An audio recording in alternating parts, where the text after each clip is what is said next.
under 2 minutes to go as Tamani takes a tough feed inside to the basket. He gets the shot and a chance from the free throw line to take the lead.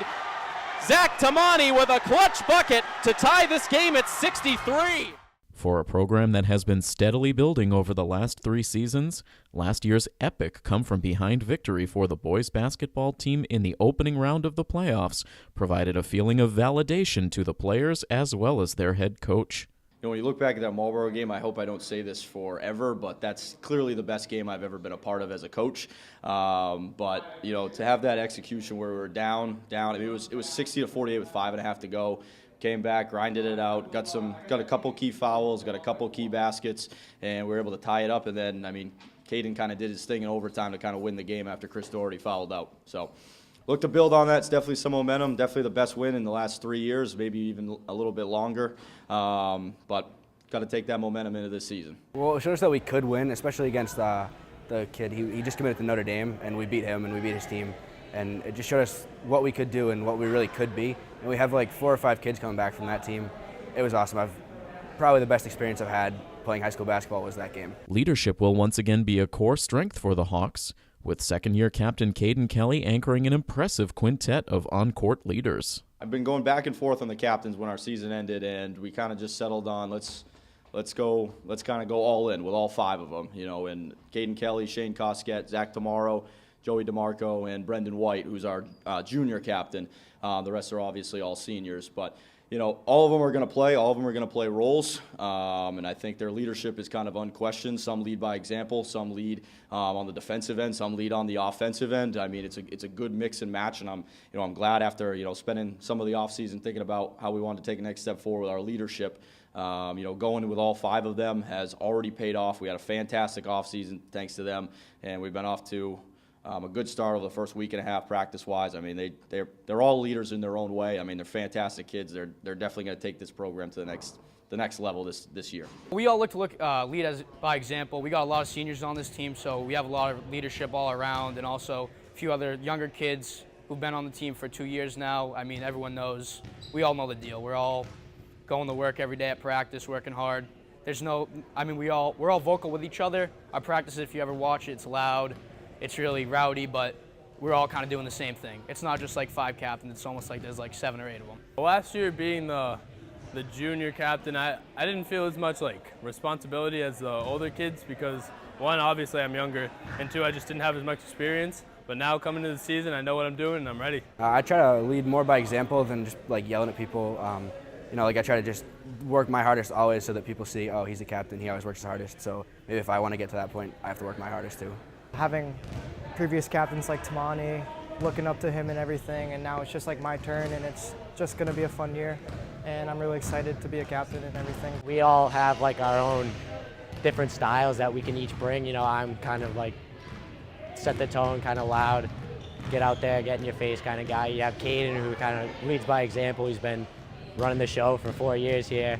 We got Shane, who's running the point. He's directing everybody. He's got so much IQ. We have Joey, who's all over the place. He's a spark plug, He's gotta love Joey. And then there's Zach T, and Zach T brings a quiet kind of leadership that it's very easy to follow. The biggest challenge facing Milford heading into this season is finding a way to replace the production of last year's top scoring duo of Zach Tamani and Anthony Arcudi. If you go back a year ago today, we were losing Dwight Anderson and D. Torres, who are our top 2 scorers. We lose Zach Tamani and Anthony Arcudi, our top 2 scorers from last year. I mean, new guys are going to step up into different roles. I mean, we'll be fine. We'll find different ways to score the ball. But, I mean, ship goes on, so to speak. It's definitely a different team. Last year, we were pretty good. We were a very good 3-point shooting team. This year, I think we can spread it out as well, but we got a lot of size this year. We got a few new guys coming here, and we just got a lot of size, which is new for a change. We have 10, 11 kids that we can play, and they're all of us are really close in skill level, at work ethic. And there aren't many teams you see with that. Most teams only, they go 3, maybe 4 deep on a good day, and we can go 6, 7 deep and have the level of play be pretty much the same all the way throughout. We can have a starting lineup with 3 6-footers in there, and me being the one not 6-footer. So it's just something we could really take advantage of. Teams don't have our height, let alone our depth. So we will definitely take advantage of that. Last year, I was probably one of the only real big men we have. Now we have about 6. So height-wise, we're insane. Shooting-wise, we're insane. And team chemistry is right there, so it should be fun. While the team has some major holes to fill, they did receive a major boost in the offseason, with a pair of 6-footers transferring into this year's senior class. Andrew Frioli's back in Milford. He was here as a freshman and sophomore. He's back as a senior. He's about 6'5". He'll probably start at the center position for us. And while he's big, while he's long, and while he's perfectly fine in the paint, his best asset is probably his passing and his ability to kind of roam the perimeter. He can shoot the 3 if you back off him, even at 6'5". So I mean, he's certainly a versatile guy who's going to help us in that regard.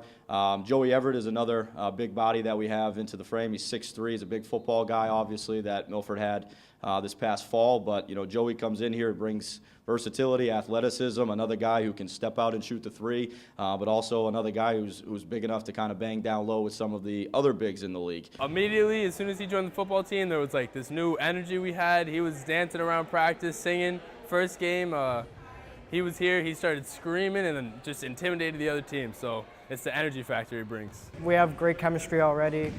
No one's shy, everyone's accepting their role individually, and everyone's just comfortable with each other, and that's the most important thing when it comes down to it. After back-to-back playoff appearances and a trip to the quarterfinals last year, the Scarlet Hawks are ready to take their place as a top contender in the Hockomock League heading into this season. This year, we're trying to just go more than we've ever had before and just take it to a whole other level. And it's just amazing to me because I've been a part of it every year. So it's just fun to see everything grow, and everyone, especially this year, we have crazy amount of depth, and I think we have a lot of potential this year. We're to a point in this whole, this being my 4th year, and it started as a rebuild, and we've made back-to-back tournaments. If we make the tournament this year, it'll be the first time Milford's made 3 in a row since 2005, 2006, 2007, which was when I was in high school. I look at this year's team, they expect to be right near the top of the Davenport again. I know teams like Canton, Sharon, and Foxborough are all going to kind of be right there in the mix, but I mean, there's no reason as to why we're not in that mix as well, especially with kind of this bigger lineup that we're going to be putting out there this year. But we know what we need to do to compete in the Davenport, and I expect us to be there. This is Milford TV News and Sports Director Tim Coet. Make sure you check out new editions of the Milford Informer every Friday at 7:30 p.m. or during one of our 8 convenient re-air times throughout the weekend. You can also find individual news stories as well as full archived editions on our YouTube page, My Milford TV. If you live in the greater Milford area and have an idea for a news story, you can tweet at us using the handle @Milford_TV, or you can contact me directly by sending an email to news@milfordtv.net.